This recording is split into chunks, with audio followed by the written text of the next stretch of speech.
When I travel around the country and meet with volunteers at chapters, I like to do Q&A sessions, and here are some of the questions that I'm often asked. What is the timeline for a cure? Well, I wish I could give you the answer to that question. I feel a tremendous responsibility to set realistic timelines about what we're going to be able to accomplish and by when. I'd really like to be able to say that the cure is just around the corner, or that it is within reach, or that if we raise just a little more money, that we'd be able to achieve the goal, which we all want. But unfortunately, I can't tell you that. It is a marathon, not a sprint. It's a bigger challenge than maybe we anticipated years ago. But I can also tell you that we've made dramatic progress along the way. We've made progress in understanding the disease, understanding the points of intervention for the disease. And I can tell you that JDRF-led progress will make this cure happen one day earlier, decades earlier than it otherwise would. I see we have a responsibility and an opportunity to help keep people healthy and safe along the way to the cure. I think we'll be able to be more specific about the timelines for those sorts of things, which people might call transformative treatments for living with the disease. What I can tell you definitively is that as a father of a child with type 1 diabetes, I am completely committed to keeping JDRF focused on our long-term goal of ridding the world of this disease, of removing it from the lives of our loved ones entirely. When people hear that we're embracing adults nowadays at JDRF, I'm often asked, does this mean we're less focused on parents and children? We're moving away from children? And I just want to say that that's very much not the case. I'm a father of a child diagnosed with type 1 diabetes.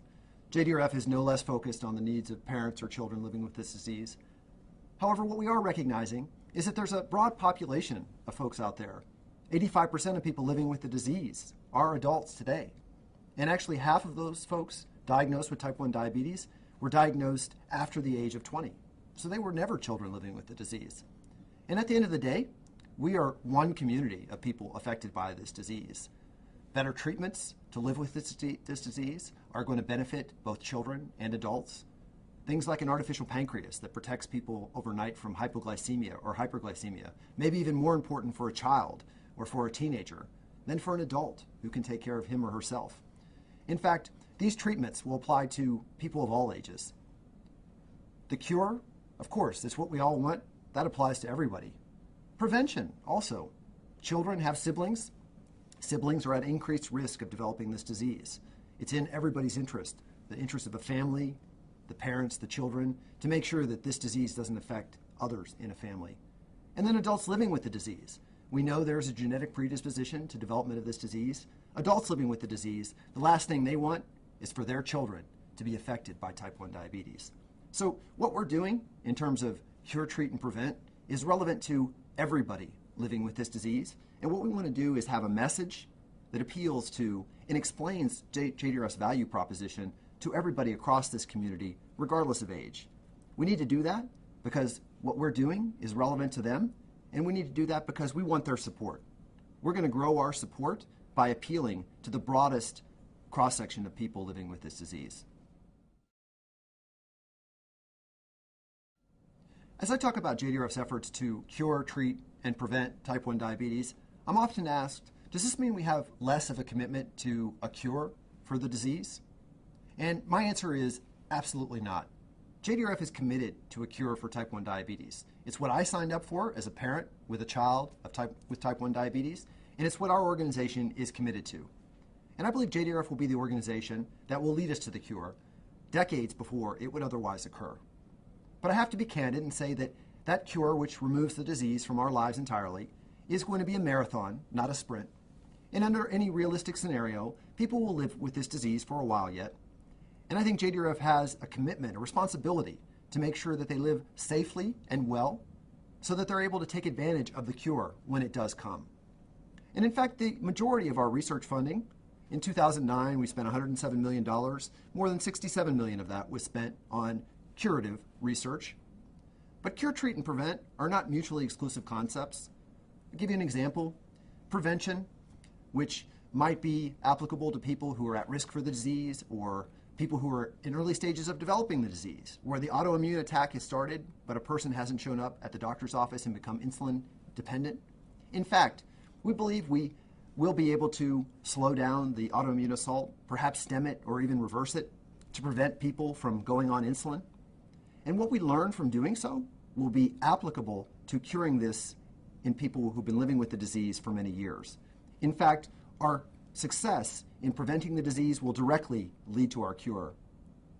Also, treatments such as an artificial pancreas will be required to deliver a curative therapy, for instance, that either transplanted new islets or regenerated islets within the body. We know, based on islet transplant research, that high glucose levels are toxic to islets. They, in fact, kill off the cells that make insulin.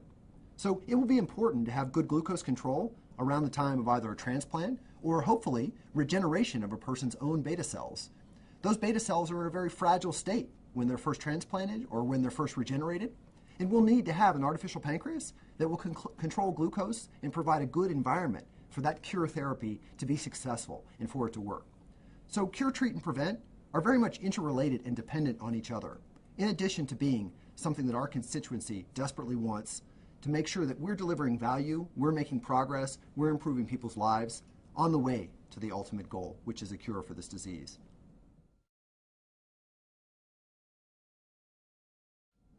Why is JDRF working so closely with industry these days?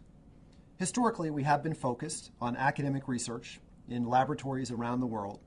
However, 40 years of advances in those laboratory efforts have given us the opportunity to translate the developments in the labs to companies who will develop therapies to deliver to people. Academic research is a critically important first stage in a pipeline which includes those scientists, which includes scientists then working inside companies, which includes clinical trials, which includes the FDA, insurance companies, and then the doctors who actually prescribe and deliver and support therapies to patients. Therapies that at first will be better treatments and ultimately will be a cure. Company support is a critical part of this pipeline. What we do by partnering with industry, in some cases funding industry efforts, is we incentivize them to do things that they otherwise wouldn't have done. And when we do so, when we provide funding, we are always having it matched by the company's efforts, which in any successful case is going to be multiples of what JDRF would put into the equation. And in fact, if these therapies are commercialized successfully and provide a financial return for a company, JDRF gets paid back its money so that it can drive that into research that will develop even better therapies and ultimately a cure for this disease. So JDRF's efforts are very milestone driven, trying to achieve a very specific end, which is to advance therapies through the pipeline, de-risking them at companies, incentivizing different behaviors, making sure that things happen that otherwise wouldn't happen. Because at the end of the day, it's critical to delivering on our value proposition, which is to have therapies which impact people's lives, that help them live better with this disease, and ultimately cure the disease and remove it from their lives entirely. None of that will happen without industry support, so it's important that JDRF be a strong partner with industry.